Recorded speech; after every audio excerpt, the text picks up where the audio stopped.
Sir कभी ऐसा हुआ कि जो माफिया हैं दे गॉट टू नो कि आप हैं जो सब कुछ लीड कर रहे हैं, आपको मारने की कोशिश भी की गई, कभी ऑफ़र आया हो कि आप पैसे ले लो, जॉइन हैंड्स विद अस और केस को रफ़ा दफ़ा करो और ज़्यादा उड़ो मत, दिखाते हैं मूवीज़ में। वो बड़ा बड़ा ही एक यादगार पल है मेरे जीवन का, मैं कह सकता हूँ। रात को बजे होंगे 2 बजे होंगे, कुछ ऑड आवर्स थे जब मेरे पास, उस ज़माने में टेलीफोन ये वाले होते थे, PNT वाले जो होते हैं, हर नंबर प्लीज टाइप के। तो 1984-86 वगैरह की बात है, तो उस टाइप पर मोबाइल फ़ोन का तो सवाल ही नहीं था जी। और कोई इस तरह के कॉर्डलेस फ़ोन्स भी नहीं थे। तो वो फ़ोन ऐसे हुआ करते थे कि उसके लंबे लंबे तार होते थे। तो बाहर जो फ़ोन रिसीव करता था, उस कांस्टेबल ने बजर दिया कि आप से कोई बात करना चाह रहे हैं। मैंने कहा क्या बेवकूफ़ की बात कर रहे हो, रात को 2 बजे कौन बात करेगा। तो मैंने कहा कि अच्छा वो उनका ज़रूरी बात बता रहे हैं, कह रहे हैं कि ज़रूरी है सर। तो ठीक है, फिर गलती ना हो जाए, बात कर लेते हैं। फिर तो से कि MLA साहब हो। कोई ऐसी कोई गलती ना हो जाए। तो उन्होंने कहा कि सर मैं फ़लाँ बोल रहा हूँ और आपकी खिदमत करना चाहता हूँ। और ख़िदमत ऐसी है कि उस वक्त उन्होंने मुझे 6 लाख रुपए ऑफ़र किए। 84-85 के आसपास। 6 लाख रुपए उस ज़माने में बहुत थे। और उन्होंने ये भी कहा कि ऐसे ही आप जैसा हुक्म करते रहेंगे, आगे भी आपकी खिदमत होती रहेगी। उसकी वजह ये थी कि उसी दिन उनका 4.5 क्विंटल ओपियम पकड़ा गया था।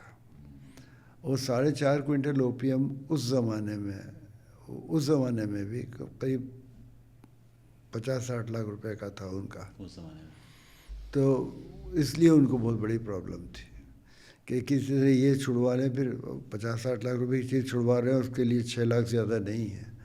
तो वो उन्होंने ऑफ़र किया था। तो that was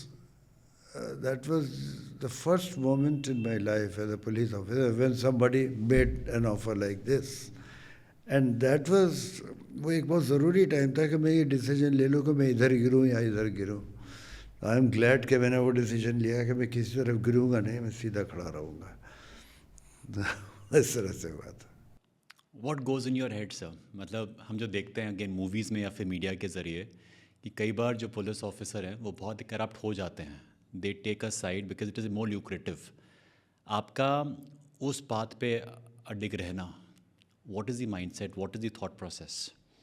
थॉट प्रोसेस मुझे लगता है कि एक तो कुछ संस्कार होते हैं कि आप किस परिवार से आते हैं, वहाँ पर क्या आपको क्या ट्रेनिंग दी गई है, आदर्श क्या आपको दिखाए गए हैं। दूसरा ये होता है कि आप खुद ही, आपके अंदर कुछ ऐसे जज्बात हैं जिसको आप बहुत अहमियत देते हैं, इतनी अहमियत देते हैं कि वो पैसा उसके सामने कुछ नहीं है। तो उनमें से एक जज्बा ये भी था कि गलत काम नहीं करेंगे। और मुझे इस बात का भी अंदाज़ा अच्छी तरह था कि ओपीएम की जो स्मगलिंग है उससे कितने हज़ारों और लाखों यंगस्टर्स को नुकसान होता है, कितने लोगों की ज़िंदगी बर्बाद होती है। क्या मैं उसका एक हिस्सा बनना चाहूँगा जो उसका चैनल है जिससे ये बर्बादी का जहर पहुँचता है लोगों तक? तो वो नहीं कर सकता था। अनफॉर्चुनेटली आज के टाइम पे हमने बात की थी कि इन देहरादून या बात करें दिल्ली की, मुंबई की या फिर ऑल द मेट्रोपॉलिटन्स, ड्रग्स आराम से पहुंच चुका है। कॉलेज के बच्चे को पता होता है कि ड्रग किससे मिलना है, कितने का मिलना है, लेकिन जो पुलिस वाले हैं उनको नहीं पता होता कि कहाँ से ड्रग आ रहा है। ऐसा क्यों है सर? बाकी आपके स्टेटमेंट सही है, पुलिस वालों को नहीं पता होता वाला स्टेटमेंट सही नहीं है, या तो उन्हें पुलिस पता होता वालों है, को पता होता पता है। होता है। तो यही बात है कि वो पुलिस वाले जिनको पता होता है और एक्शन सही नहीं लेते हैं, वो आदर्शों से घिरे हुए हैं और वो अपनी ट्रेनिंग भूल चुके हैं।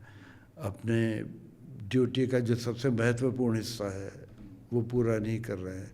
वो महत्वपूर्ण हिस्सा है कि किसी भी सिटीज़न को हार्म ना पहुंचने पाए, वो नहीं रोक पा रहे हैं। तो मुझे लगता है कि वो लोग पुलिस में क्या, वो किसी भी सर्विस में रहने लायक नहीं है, वो भी क्रिमिनल्स हैं एकदम, उनको नहीं अलाउ करना चाहिए। Criminals in uniform. Yes, but luckily there are only a few. A much larger number, I'm glad to say, ऐसा नहीं है।